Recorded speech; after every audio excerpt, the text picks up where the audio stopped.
Alright, welcome to the tutorial for a simple picture-based menu for VX Ace. Other than script calls used by the program itself, there is no scripts in this. Just to show you, there is nothing beyond the initial scripts that are in there.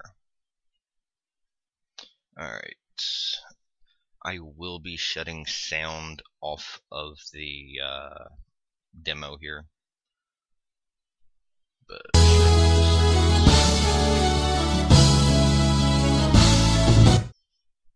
okay. See, you have gear, team, end. Gear is items equip.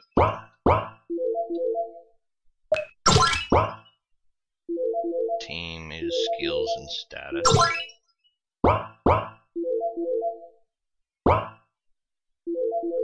End is save and exit.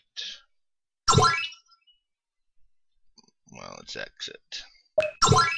Okay, so to make this is nothing but control switches, conditional branches, and variables.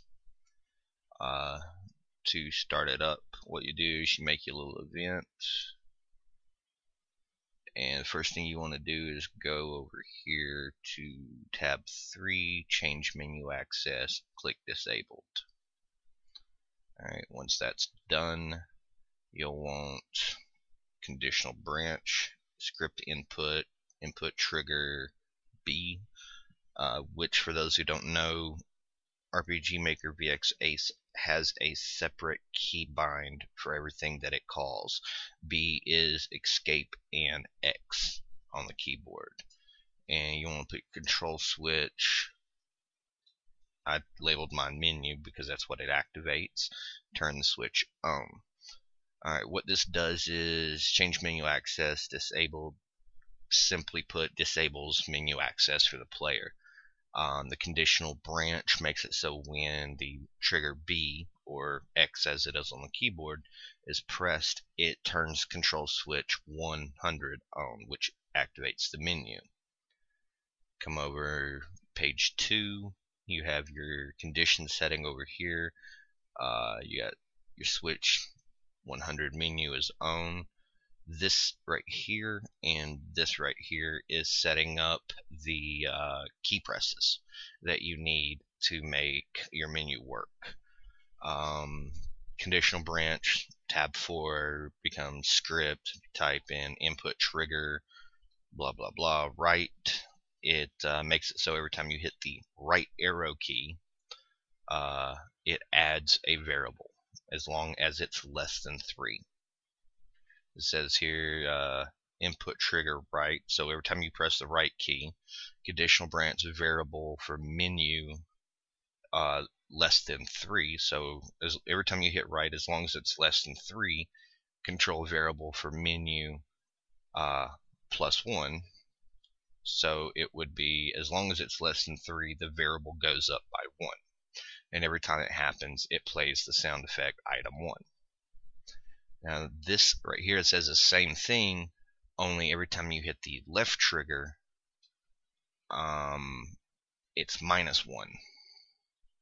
So if it says here, if your input trigger is left and your variable for menu is greater than 0, your control variable for menu goes down by 1. And it also plays sound effect, item for making the sound. Also, in RPG Maker and various other languages, indexing 0 counts as 1.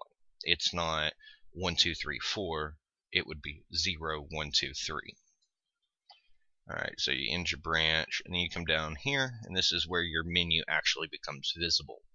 Conditional branch variable for menu switch, if it's equal to 0 is the variable, you're going to show the picture M1 in the corner.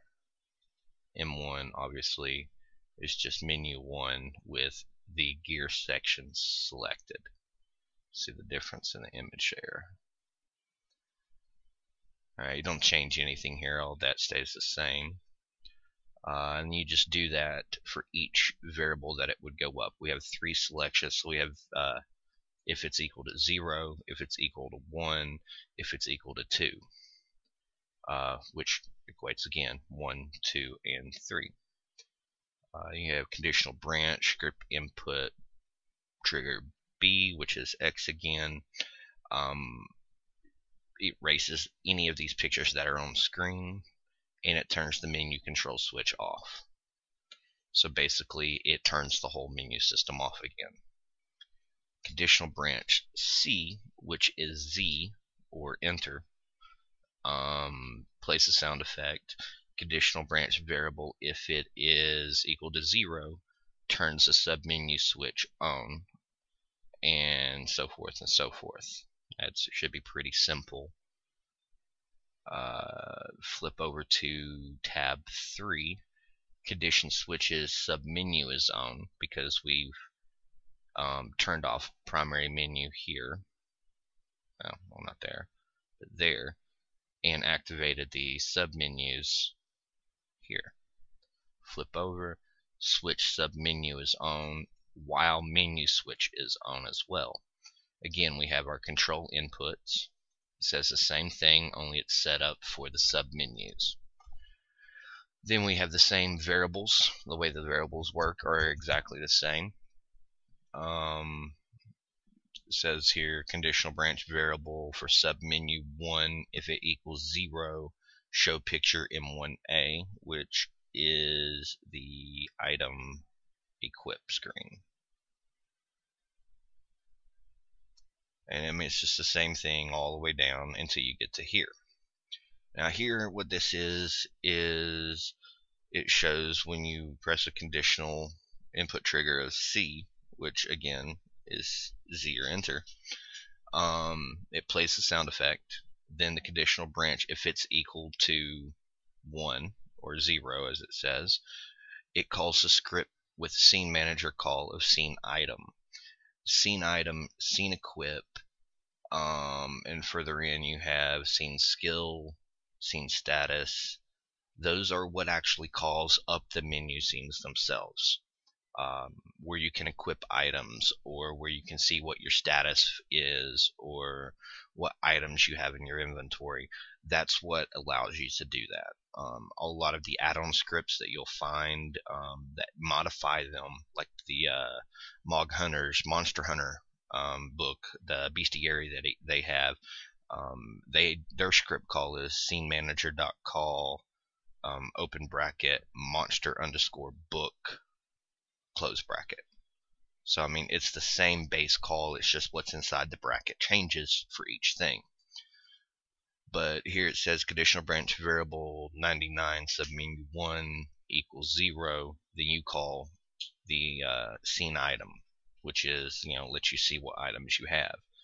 If the variable equals 1, you call equip.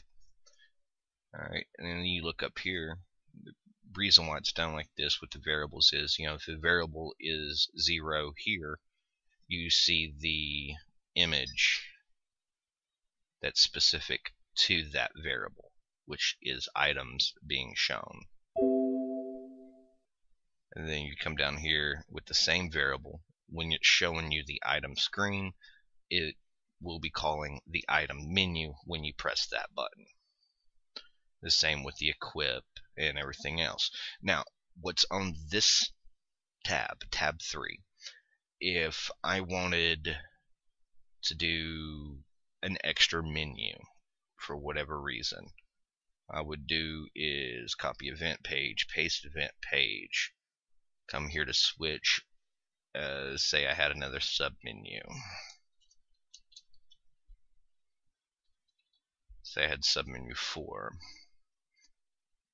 Okay. So it goes submenu 4, and then I would come over here, control variables, edit, and then just make submenu 4.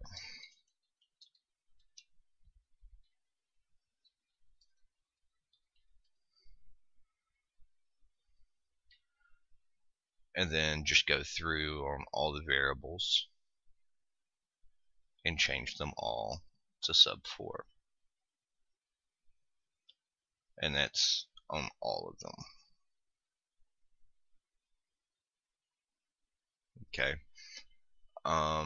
Then you would get down here, because you'd want to change all these variables to submenu, and you want to change this to submenu 4 as well, and then you would change your script call. Now if you don't do that, your images will not match up to the script calls that they say. And here, if you don't change the picture to whatever image, like say if I wanted to do that, wanted to put that on there instead, it would be pulling this graphic, and the arrows and everything would still work, but it would still be pulling the scene item and scene equip if I didn't change it. But that's pretty much it. It's pretty simple, cut and dry. Like I said, a lot of variables, a lot of conditional branches, but other than that, I mean, it's nothing major. Just make certain your switches are always set right, your images match up to what your variables say they're supposed to be, and that's pretty much it, in all honesty. Priority should always be below characters. Every page after your first page is supposed to be auto run. Your first page is a parallel process.